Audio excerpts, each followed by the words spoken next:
portfolio like this will probably get more bidders than I think it should because of the vintage. I would consider Abilene a pretty tertiary market at the end of the day, and I think the rents here kind of reflect that.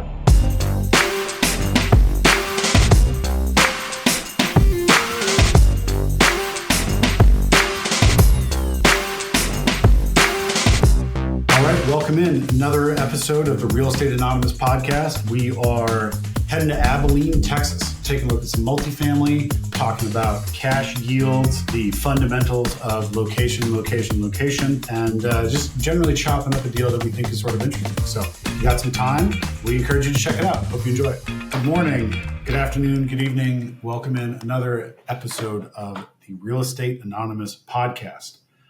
For dumb guys, by dumb guys. We are absent one dumb guy today. Eric Weatherholtz is not here.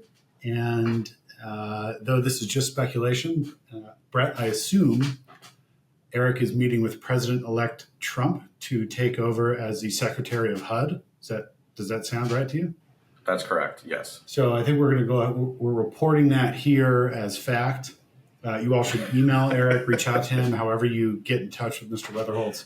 Congratulate him on his HUD appointment. I think it's a really big step for his career. I look forward to working with him on some of our Section 8 projects. So when he is back on, I'm sure he'll be thrilled to talk about it. Well, and the good thing with his nomination to being the HUD Secretary, we can probably have Elon Musk as a special guest in the not too distant future as well. Yep, so we got that going for us. That might help viewership go from 27 people to 27 million. We do.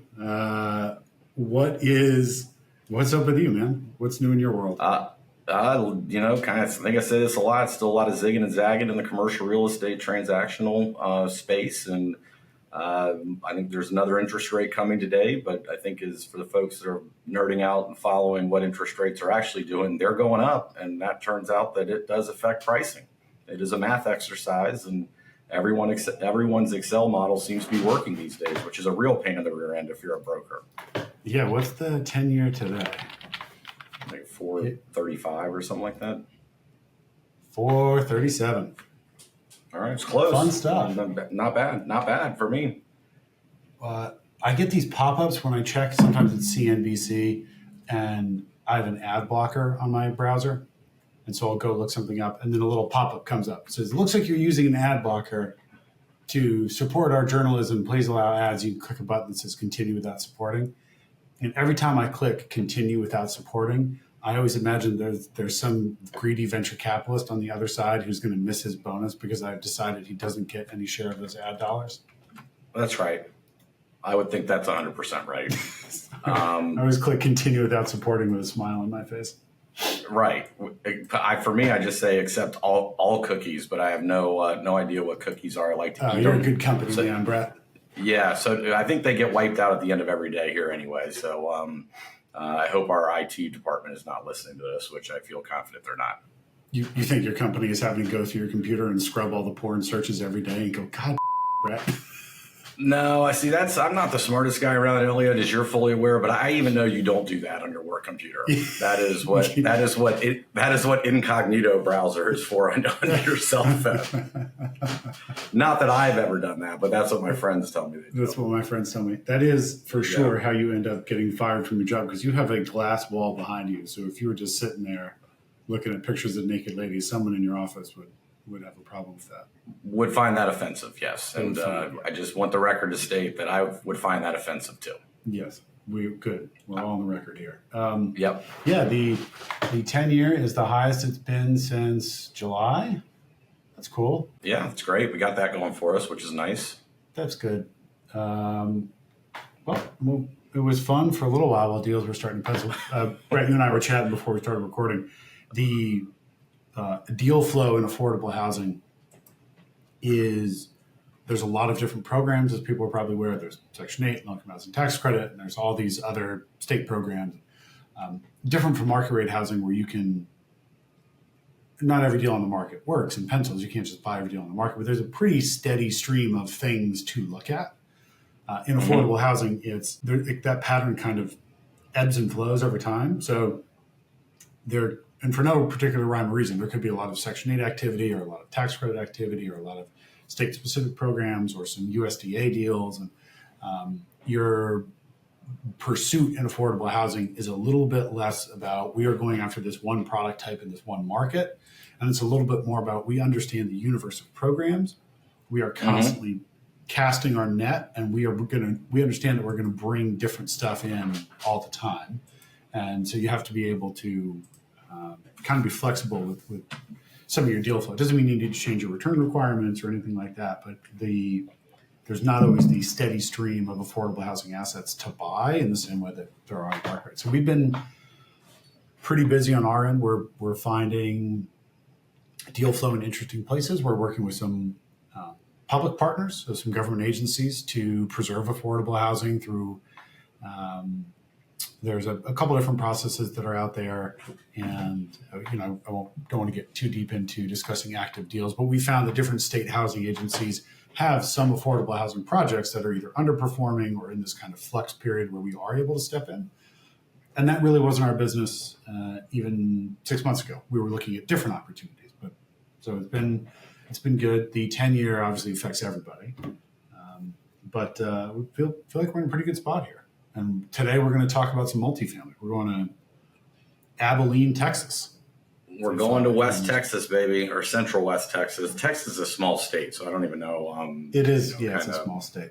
How do you put, kind of how do you define some of these locations? And I think, so one quick question in terms of the deal flow on the affordable or mission-driven or tax credit side is, and I think that'll be a theme of what we talk about today as we preview this portfolio in Abilene, but you're probably less sensitive about specific locations given some of the guaranteed rent payments, whether it's from state governments or federal governments or somewhere in between. Is that a fair comment, or is that adding that to the list of dumb stuff on this podcast? For us, we're a little less sensitive to the location. There are some groups who are smaller and more localized, so they're only buy in the Mid-Atlantic or even a smaller concentration. There's New England groups who just do Massachusetts and Connecticut and Rhode Island.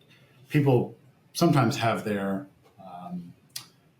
core focus, and a lot of that is because they're going to be redeveloping through the low-income housing tax credit program, which is a hyper-local, even though it's a federal program, it's really the execution and the different sources you need to cobble together depend a lot upon having deep relationships in the community. So on any given market rate deal, you have debt and equity, right? You have two sources to get it closed. On a low-income housing tax credit transaction, you might have 7 or 8 different sources to round out your capital stack. And so those are county sources, state, local, and to cobble those all together, it really helps if you have good relationships with city council and you know the local zoning attorney and that kind of stuff. So the developers tend to be more hyper-local. We're buying more through a fund model, and so we can have a bit of a wider net. We care to the extent that we still want to buy in markets where we understand, like I always say, do we fundamentally know why people want to live here? But we are, of course, open to the idea that people fundamentally want to live in lots of different parts of the country. So we don't say, we only invest on the East Coast or anything like that.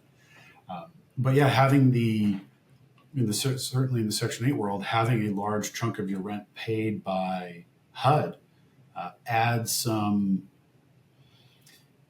confidence to that income stream, I guess, or certainly feels pretty sticky. We're looking at some deals now where HUD is paying between 80 and 90% of the total rent. So when you're talking about bad debt risk and collections, they still exist, but certainly to a much smaller degree. So it's been interesting if you are, as you said, amenable to looking at a couple different markets. Well, you talked about how the capital stack is often, kind of set up on these tax credit deals. And anytime you have to have a flow chart to explain where the different money's coming from in PowerPoint, I'm out on that because I don't understand it. That's oftentimes the way they lay it out, right? Are kind of these like flow charts and on PowerPoint slides, which for me is gets just pretty way wild. over my head. I'm going to see if I can find a deal here that we did. And I'll talk through the different sources that we need. And let me see if I can pull this up on the screen. People might actually appreciate this. Sources and uses. Yeah, here we go. Let me snip this so they don't give away any info about the deal. I'm going to see if I can share this on the screen. because people might be amazed at just how insane a tax credit project is. Yeah. And then we'll get into the real deal. Yeah. Well, it's a deal. It's a deal or deals. Not. We don't know if it's real. We don't know if the bell's going to be run or not. But we're going to get there. All right. So, can you see this little gem here?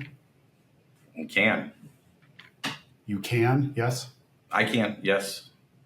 So this is a typical tax credit deal, and we're talking about the different sources and the different uses required to put a project together.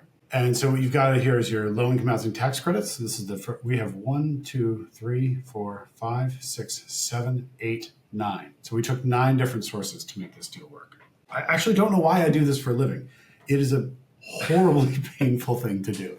So you get the first tranche here is we've got our low-income housing tax credit equity, which we get the tax credits from the state, and then we sell those to a tax credit buyer. So we bring in tax credit equity.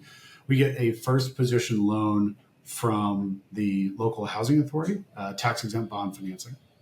We are telling the seller they have to give us their reserves because the deal's in a lot of trouble and because we can and they need us. So we're acquiring $160-something thousand in reserves. HUD also has subordinate debt on this deal for about $2 million. Part of this Section 202 program that was originally done about 40, 50 years ago for senior housing. And HUD would make subordinate loans to some of these projects in the late 90s, early 2000s in order to help them reinvest and shore up some of the capital needs. So we're assuming that loan. We are also, this state, which is in Georgia, has a state tax credit.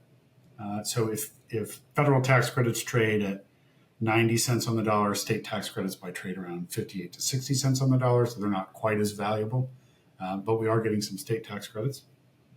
We've gone to the Georgia Department of Community Affairs for some National Housing Trust Fund dollars, which is going to be a low-interest loan for $3 million. We've also asked the state for some home funds, which is another type of subordinate debt program for $400,000. We are deferring a portion of our development fee. So about $200,000 gets deferred, which helps round out the capital stack. And then our total GP equity on the deal is $100. And that is a true number. That's a real thing. It's a pretty neat trick. And the total developer fee you can see here is $2.7 million. Okay. All right. I'm not going to teach you how to turn $100 into $2.7 million because it's taken me a long time to learn that one. But that's the secret sauce. That is the secret sauce. But you are able to occasionally find some things like this. But these projects take a while. It takes 18 months and a lot of brain damage. There's a lot of politicians get involved, and they've all got kind of conflicting agendas. Well, the good news is when Eric is HUD secretary, he can streamline the process for you. Yeah, that's true. Secretary Weatherholt's will clean this up for me. This seems like the kind of complex bullshit Eric would be particularly interested in. I might have to send this to him. That's true. All right. So should we dive into the deal of the week? That is interesting. And again, I think I've got more questions than answers at this point. So when you host your syndicating, if you're syndicating equity and hosting a symposium, I would love to be in attendance, not only to hang out with you, but to learn more about this or become more confused about it. It's a pretty good trick. Yeah, seems like you got something cooking there. All right, man. Let's get into Abilene. You want to chat through this one? Here's kind of the quick preview of the deal we'll chat about this week. So 3 separate properties in Abilene, which I think is, I don't know, an hour and a half west of Fort Worth along I-20. Yep. So I think good to be in Texas from a residential perspective. And I would say the vintage of these deals, i.e. 2008, 2009, and 2007, are very attractive to most groups now, as I think you've seen the pendulum for conventional buyers moving from the 70s and 80s product to kind of 2000s or newer would be my take. And I think that's for a variety of different reasons, primarily because of insurance challenges, not only here in Florida, which we've chatted about on some prior podcasts, but this is insurance has become a challenge across the country. So I think that's why you're seeing a lot of groups that were playing in the 70s, 80s, and even 90s vintage space moving up to 2000 and newer. But is that a fair comment from your perspective? It's absolutely a fair comment. There seems to be a big split where institutional buyers are saying, no, we're only looking at late 90s and newer. Right. And we may have talked about this before, but we're looking at that stuff. Some of the pricing, because everyone's looking at it, some of the pricing hasn't always made sense to me. It feels like there's a bit of a disconnect. But where we're seeing success is nobody is buying 60s, 70s, 80s built stuff right now. Nobody. Yep. I mean, the bid sheets are empty.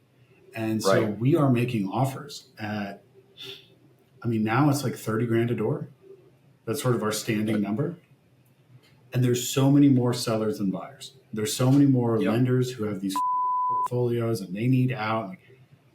We don't even underwrite the deals. We just take one quick look at them. We offer 30 a door and we move on. And we are getting people who are scrambling for the exit like rats on a sinking ship, and they are willing to engage. So we, of course, would like to buy some 2000s deals, but if everyone has pivoted away from the asset class, and we've established this. You and I are both just complete but there is a little part of me that thinks if everyone has just shunned an entire apartment class and you can buy it for, I don't know, 20%, 25% of where it was trading a year or two ago, that's a risk I think we're willing to take. I mean, people who are living there still need housing. There's still rent. There's still it's still a viable business. And so if our competitors, which they have largely pivoted to newer product, it's just like stupid thing. It is the same reason they say no one gets fired for hiring IBM. It's the same kind of thing. Like, well, everyone's buying newer stuff. That's really where the security is. It's like, well, yeah, congrats on the levered 8. Like, good job, Starwood. I mean, I guess, okay. But functionally, I kind of want to be involved in stuff that no one else is really looking at. So we're not paying up for this, but we're seeing some action. So anyway, a portfolio like this will probably get more bidders than I think it should because of the vintage. Well, and I agree with that. And then one of the things we touched on earlier is for a period of time there from, let's just say all of 2021 to the first quarter of 2022, and we saw a pretty dramatic run up in interest rates.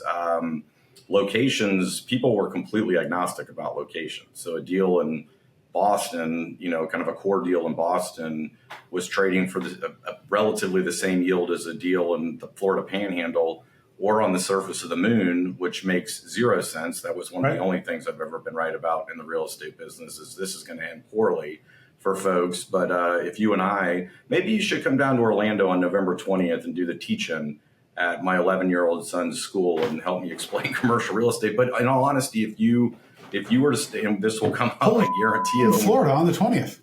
Well, we need you there. We just need to keep you clear of Miami that night. If your thing's in the day, I will hang out in Orlando with you. And then, all right. Yep. And so, but where I'm going with that is if you stood up in front of a 5th grade class, how quickly do you think the saying location is going to come up in the first 60 seconds? No, I was going to say first 30 seconds. Yeah.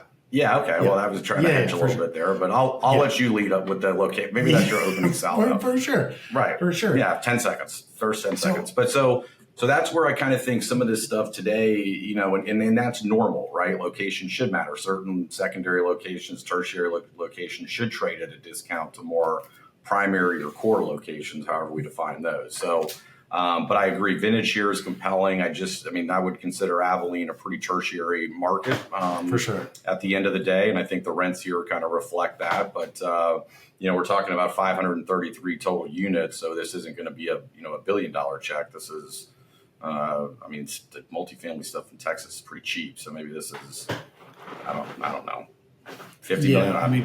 I'm betting 150 a door. Oh no, I'd be surprised if it. I bet you 125. 125. Okay, somewhere in there. So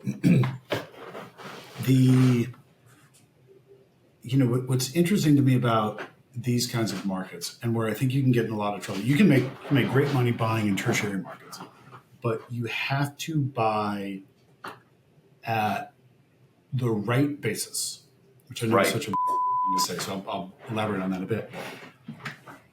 There's a ceiling on the rent in these markets. There just is. Mm-hmm. There's only an amount that above which people will move. Now, people aren't going to. Maybe people will leave Abilene. Like, there's probably some. You remember that dog deal you showed me in Orlando? I know the name, but I don't want to say the name online. But it was in a very shooty, stabby part of town, and it's like 50% occupied. It was never getting any better. You know what I'm talking about?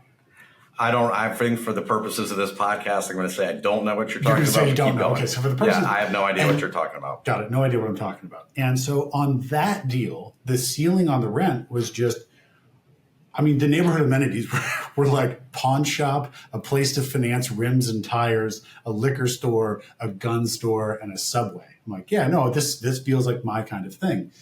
Yeah. But in those markets, those submarkets of major cities, there's a ceiling on the rent because above that, people are going to move out of that submarket. I think. Right. And Abilene's a little different because for people to move from Abilene, they're really moving somewhere. But people just move to a different apartment complex in Abilene because they're not going to pay $1,900 for a one bedroom. And so even in your model, if you think, well, we're going to renovate this and we're going to really, there's value. And the pitch here is that it's early 2000s vintage and there's a value add store, mid 2000s vintage is value add. Maybe on a few units, but when I say buy at the right basis, I mean, your assumption should be the rent they're getting is the rent you're going to get for the most part. Maybe you could do a nice turn and you clean up some fixtures a bit. You do a few small things and you pick up an extra $50. But that's really more about sound asset management than it is an investment thesis. So when you're looking at stuff like this, you can buy in Abilene, you can make money in Abilene. You've got to know that the rent you're getting today is probably the rent you're going to get tomorrow, because there's just not a big pop in these kinds of markets. Also, if you're going to trend the rent growth here in Abilene, I mean, I would go back and look at rent growth from 2012 to 2020. Like I would take COVID out of the equation because that can skew your average. Right. And I would just look at what has historically been happening in Abilene. You don't get big pops. You don't get a big, there's not a ton of supply that ever really comes online and your rents drop. Maybe you're going at 2.25%. 2.5%. But if you factor in the COVID years, now your trended rent growth over 10 years looks like it's 3.25%. If the difference between 3.25% and 2.5% in your model that'll be a pretty big swing. So I would like to own this stuff because I think you are probably going to get some decent cash flow. And so my screener is going to be, what's my year one cash on cash return? And for something in Abilene, I want that to be 9 to 10 for a cash yield. So that's a levered return and maybe the high teens at kind of more conservative leverage. So this could be fine, but Abilene's it's not a boom town where I think, well, if I'm dying to get a piece of Abilene. Like you could make that case in Orlando. Like, all right, Orlando feels like a good, strong market, the right neighborhood. I'm going to hate the yields for a little bit, but I'm going to have a nice foothold in the market I believe in long term. I don't ever think Abilene is going to turn into Austin. And Right. So the beta there is what you're saying is lower, right? It's kind of an easier thing to kind of look yourself in the mirror and say, all right, we're going to get what we're going to get. And it's almost like you're buying a bond to a certain extent. But then if, you mentioned cash on cash of a 9, that's a sporty cash on cash number. And just to keep it in Texas, what would your back of the napkin be for something of a similar vintage and profile in Dallas, let's say? So like in true Dallas, not like on the Oklahoma State line. In Dallas, we're just going to stick with sort of cash on cash. In Dallas, you're seeing deals somewhere around a 7% cash on cash. Yeah. Austin, even still 6 to 7. I think. Houston, you're seeing 8s. It's kind of a weird metric. You always use cash on cash to screen the deal, but just from what I've seen, and that's why I think you buy this one. I don't think there's a big appreciation story. I don't think there's a big value add story. I think it is just, if we are smart about the rent, what cash yield am I comfortable with? That's really how I would screen this deal. And I'd have to know that made sense. I'd look at this. For me, this is going to be a 7 to 10 year hold, not because I want long exposure to Abilene, but because if you model a 5-year hold, you're more beholden to your exit cap to drive a chunk of your total return than on the longer hold period. And you should just be looking at this as like, if I own this and it spits off cash for a while. Right. Now, one of the things is we're looking at the investment highlights here, which I think is, kind of a fair broker comment. I'm not sure it really matters in Abilene, but I guess maybe I can zoom in here a little bit. It's not a secondary market. Just don't eviscerate the broker yet. But I mean, that for a lot of groups, that is important, right? I mean, to where if you don't have a big presence in a certain market, it's better, I would say, to have 3 or 4 deals if you're coming into a new market, assuming it's a market you want to be in out of the gate versus just one. So I'm not going to blow that comment up completely, but we are in secondary market as being kind. I do agree with that for sure. I don't think brokers have ever heard of a tertiary market. That's never once come. There's core and secondary. Well, do you need me to talk about some of our build to rent communities, because those are tertiary? You have labeled them tertiary on your materials? I think during the conversations, which I think one of the things you've given me credit for is being an honest broker, which is, I know sounds like an oxymoron, but some of these are in places where one recently that shall remain nameless, we had to use rent comps from a mobile home park to give you an idea. So that is further away than tertiary. That's around ex-urban. Yeah. I don't know if that's, I don't know. We could create a term for that. Below replacement cost, I'm sure. Below replacement cost, baby. Yeah. So I don't know if we should spend much time on the financials here, but let's go back to the investment highlights for a minute and see some of the other stuff that. Okay, yeah. So here's your comment. Here's your comment here about average rents have increased 17.7% over the last 3 years. 3 years, but right. So you would be underwriting 25% rent growth in perpetuity during the whole. Yeah, 25% year over year seems conservative. Yeah. And the good thing about that is you buy it at 125 and you have to underwrite an exit at like 280. The whole thing for you to know if you're buying real estate, and if you're buying something this size, you probably have enough experience that you know what you're doing. But these OMs are a highly, highly researched and very coordinated attempt or effort on behalf of the broker and the seller to convince you that this deal is worth everything they're asking for. That is the entire purpose. It is not actually there to help you. It is just persuasive material. So these kinds of things that get thrown in, average rents have increased 17.7%. Just ask yourself, does that feel real or sustainable, or that's useless information. You have to look at Abilene and go, what am I going to do with that? That's not helpful. Mm-hmm. I have to look at what's my real probable rent growth going to look like in this secondary, tertiary market. And it's not, that number doesn't help you. So you got to learn to just throw a lot of that stuff out. Sorry, Brett. No, I agree. And being in the brokerage chair, what I often say about OMs is they are comic books, for lack of a better term. For sure. Because you're not really based, much of in there is based in reality, where if you're looking at a debt deal, you're underwriting the in-place financials versus kind of the selling the dream, I think is what brokers call it, right? Yeah. Do I have a deal for you? Yeah. The trailing 12 NOI appears to be about 4.3 million, and the year one pro forma is 4.8. So you just increase the NOI by a quick $500,000, no problem. Seller would do it, but the seller hates money and he's lazy. He's taking his eye off the ball. He's out of town. It's all these things. But you, smart guy like you, Brett, you're going to increase that NOI $500,000. I don't see what could go wrong there. Despite the fact that there's currently negative trade outs on your rents, these tenants are just waiting for you to own it, and they'll start paying you more, and they'll thank you for the opportunity. Do you think it's because of my good looks? Or it's definitely because of your good looks.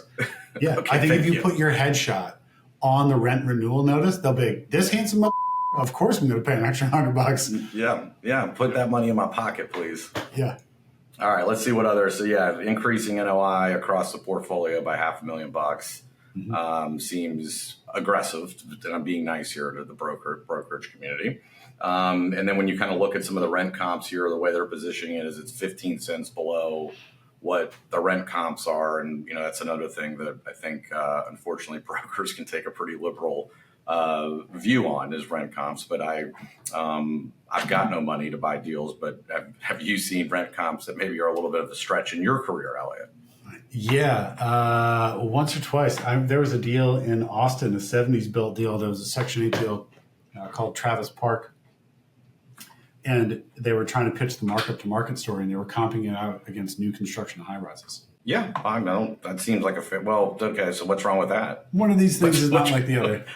What's wrong with that? Right. $4 a foot rent high rise versus a place you are probably going to get. Now, I one thing that sticks out to me here is there clearly has been new development in Abilene over the last few years. And I think that goes back to the comment in 2021, myself and two college buddies could have gotten a new apartment deal capitalized, and we have never done it before, right? So you were seeing development deals pop up in all kinds of places. You were kind of going, what in the world's going on here? So you've had, I mean, there's 1, 2, 3, 4, I mean, you have 6 deals that were developed from 2020 and delivered from 2021 through 2024, which is surprising to me. And quite candidly, I'm surprised at some of the rents these things are getting. Now, granted, they're still leasing up, so I'm sure those are not inclusive of, market rent. So I'm sure there's probably 2 months concessions on these, and that's kind of another nerdy apartment deal. But if you have a 1 month concession on a market rent, you're basically getting 92 cents of the dollar that your market rent is, and it's 2 months. I mean, again, I'm pretty good at math, so that's 16%. So you're getting 84 cents on the dollar, which is how buyers are underwriting this, not the market rent number, but kind of what residents are actually paying. They're showing here some of these, what you would call a classic unit. So it's white appliances, maybe a hard surface. It might be a hard surface. Some older looking cabinet fronts. And they're probably trying to lead you to this conclusion that if you spruce the place up a bit, you can get some increased rent. And I don't disagree, sort of conceptually. I do think that if you were to, on a turn, and you wanted to try out some black appliances and you want to reface the cabinets, you could do a couple small things here that I think could drive the rent, but it's not a glaring value add. These things aren't horrible units, and there's not a ton of comps nearby with a huge spread. So the way I would approach this is, if this deal had 200 units and I was putting together an investment memo to share with the team, my pitch would be, we're going to set aside enough money to turn 10 units. We're going to put $5,000 a door in. So we'll carve out 50 grand. We're going to do some turns, and we'll see what kind of rent premium we get. And we reserve the right, if this is interesting and our yield on cost is attractive, we'll come back to committee and we'll say, hey, we do think that this is a viable program. We want to go from 10 units to 50 units. But again, I'm not comfortable underwriting that at the outset. That would be just something we do down the road, kind of reinvesting in our property if the yield on cost makes sense. Yep. And I would say that you and I both have walked you've walked more apartment units than I have in my career, but I've walked a lot. And there's something in this picture here at the bottom that I've never seen before, which, have you ever seen a sink without the bottom cabinets there where you can just see the plumbing fixtures? Or am I being too nitpicky? No, what you're seeing there, and I can tell you because the microwave is on the counter, that's a handicap accessible unit. Okay, well then I feel karmically like that wasn't a good comment to make, but I've never seen that before. So if we can move on from that comment as quickly as possible, I'd much appreciate it. Good. We're going to edit that one out. Yeah, please edit that one out. So none of this is meant to pile on this deal. I do think that there's a universe in which this becomes pretty attractive.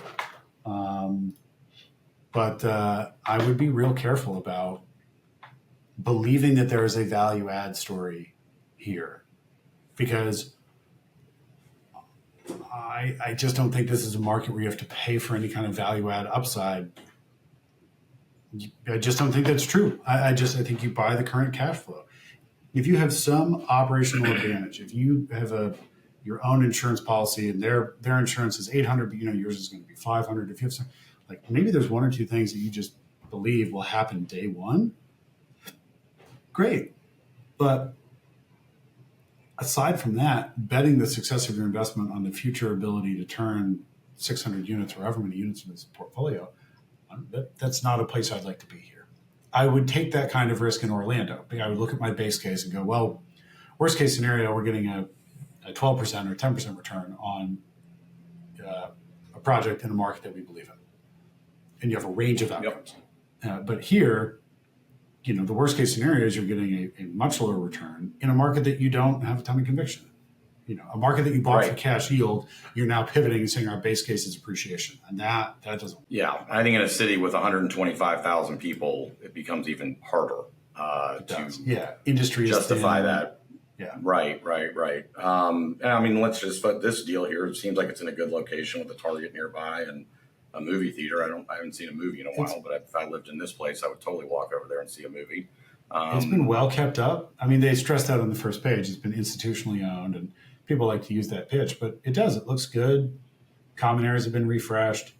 I just think that this is a nice deal where you want to make sure your cash yield is attractive. Agreed. And none of these communities are that big, which I think is another nice thing about just the profile of each of these deals where I'd say in today's market, a big shift from 2021 where everybody wanted the biggest, a 500 unit deal. Now I think people are realizing that's a lot harder to run than it is a 209 unit deal or a 60 unit deal. You're with where interest rates are, you're just trying to keep occupancy in the low 90s, kind of worst case scenario.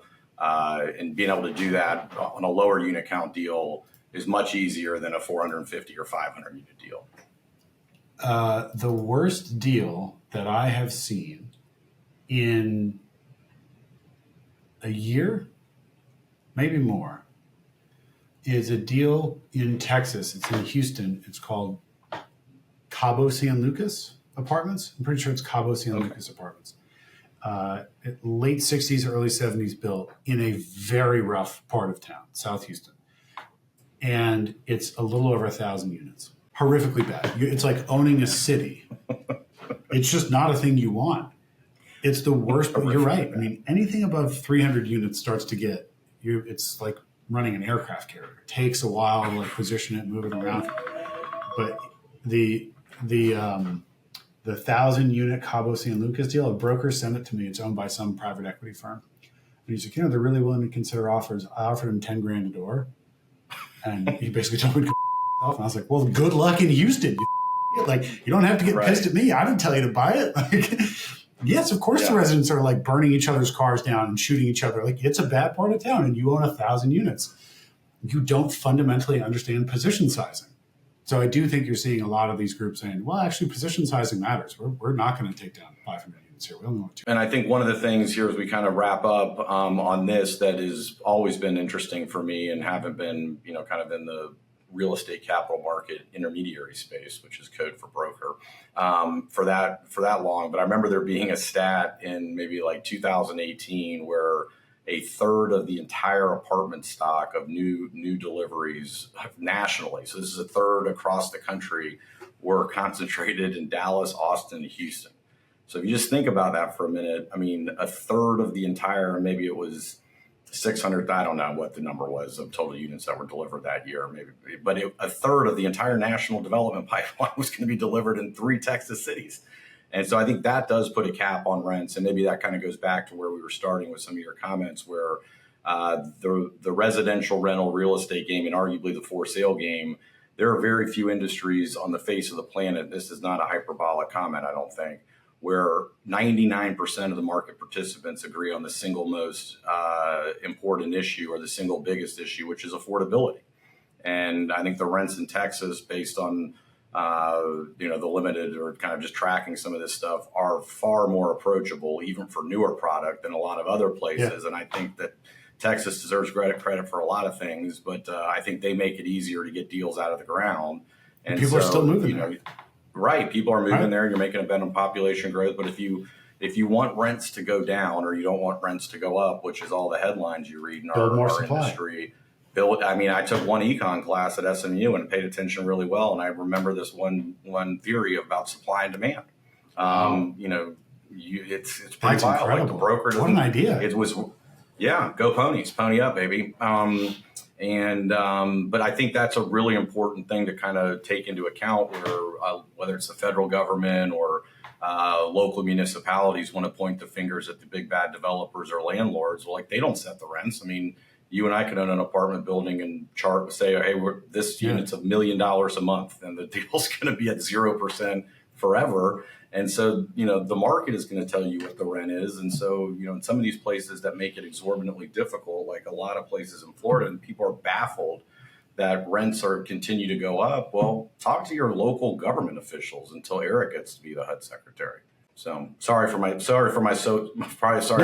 think you're right. I think a good place to call it, and we'll make sure we bring these up with new Secretary of HUD, Eric Whiteholz. It should be great. So if any of you listening have any policy ideas you'd like to see implemented, please go ahead and reach out to the show. We're happy to have the new HUD secretary put them into place. As crazy as you can think of, just send them in, and we'll run them by Eric, and we'll get him to weigh in on the next podcast as to how soon he's going to implement these sweeping changes. Yeah, and we'll go back to another ask of the listeners. If anyone sees a deal that they'd like us to preview on a future episode, we are more than happy to do it and come up with more dumb comments about the deal that you want to bring up. But we would love for the audience to get involved, and we're happy to preview or discuss any deals that people think might be of interest.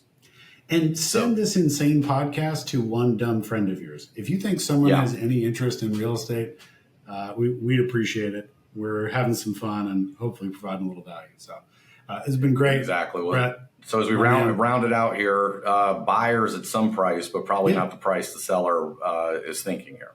Probably not, but it works. It's a good cash deal, and just keep an eye on that, and you'll be fine. Yeah, so don't underwrite 17.7% rent growth, just 15 during your hold period. There's nothing that could go wrong there.